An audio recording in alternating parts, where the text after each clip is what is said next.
As authorized by the Secretary of the Navy and for the President of the United States, I hereby place United States Ship Gravely in commission.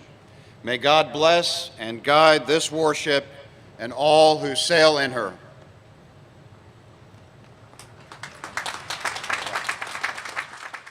And with those words from Admiral Gary Roughead, the thousands in attendance at the state port that included friends, family, and veterans welcomed the newest ship to the Navy fleet Saturday.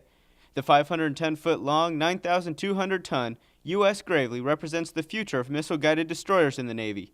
But the name of the ship represents a past that helped define the present for some of those who will be serving on it. It means a lot because, back in the day, I know it's a lot harder, for African Americans to do a lot of things. So to be here, to be around a whole bunch of different cultures, it's just amazing, bring different cultures because, we all work together, so. From Senator Kay Hagan and Representative Mike McIntyre to Assistant Secretary of the Navy Sean Stackley and the Chief of Naval Operations Admiral Roughead, speakers shared stories of Vice Admiral Samuel Lee Gravely, offered their thoughts on the meaning of the ship, and discussed the fortitude of the Navy's newest vessel. Vice Admiral Gravely changed the Navy forever. Some sailors change the Navy by inventing a new machine or executing a great naval campaign. Some sailors, like Vice Admiral Gravely, change the Navy by giving us full access to the full depth and breadth of American talent by cutting us free from the shackles of discrimination and inequality. It is, as an old friend of mine would say, a great Navy Day. And two, a great day for our nation and a great day for Wilmington, North Carolina.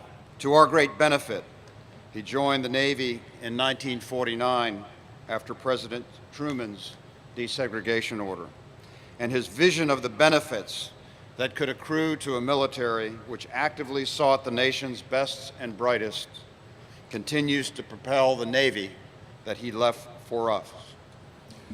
Admiral Gravely had just been selected as the first African American, and in those days we said black, admiral.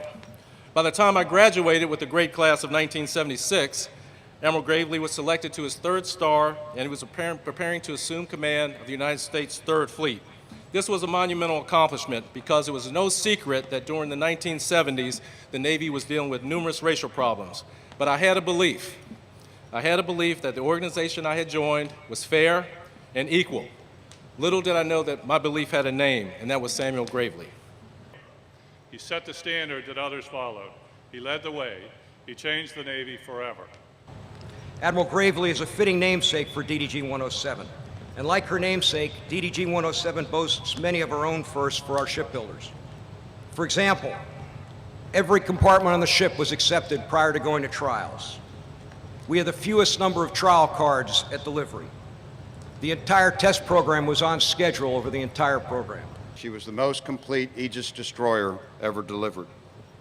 We're here to welcome this mighty warship, named in honor of a leader, a role model, a surface warfare officer, a trailblazer who also enjoyed doing the job he loved. This commissioning enables us to pay special tribute and remember the many contributions to Admiral Gravely. On a more personal level, among the crowd were members of Vice Admiral Gravely's Alpha Phi Alpha fraternity, such as Captain Coleman Landers, and those who served under Vice Admiral Gravely, like Gene Gummersheimer. Well, yeah, personally knew him, and I knew him when I was first in San Diego, just as a young officer years and years ago.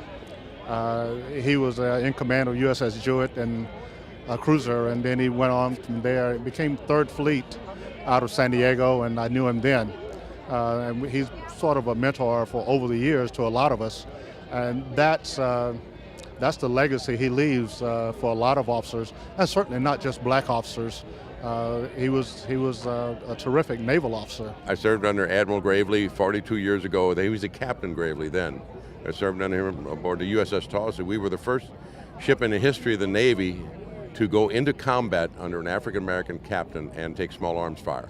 I came with my fraternity colors on because he's also a fraternity brother as a member of Alpha Phi Alpha fraternity incorporated. I think that's important for a lot of young people to know. All you had to do was do your job right. That's all you had to do. And everybody on board the ship had the greatest respect for Sam. Everybody respected him, the way he handled people, the way he handled his men. It was just great, just great.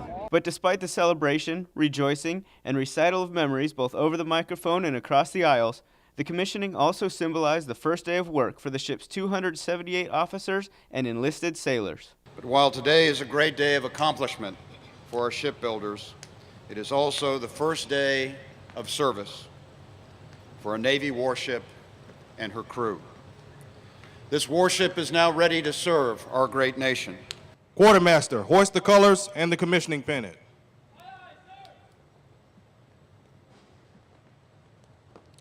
Captain, the colors and commissioning pennant are flying over United States ship Gravely.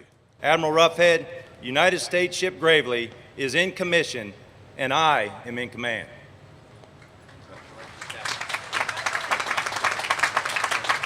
Set the watch. On deck, Section 1. Sir, the watch is set. Very well. Officers and crew of the USS Gravely, man our ship and bring her to life.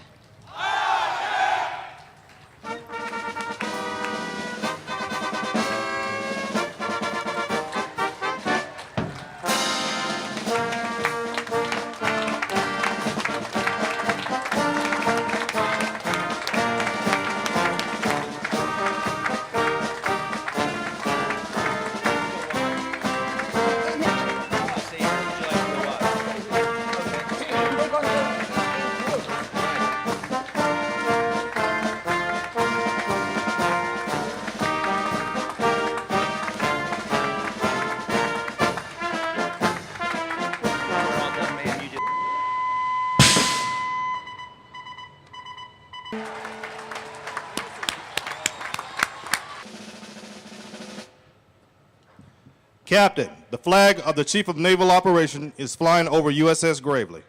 Today, we don't merely honor Samuel Lee Gravely. Today, we pass the torch. For today, Gravely returns to sea.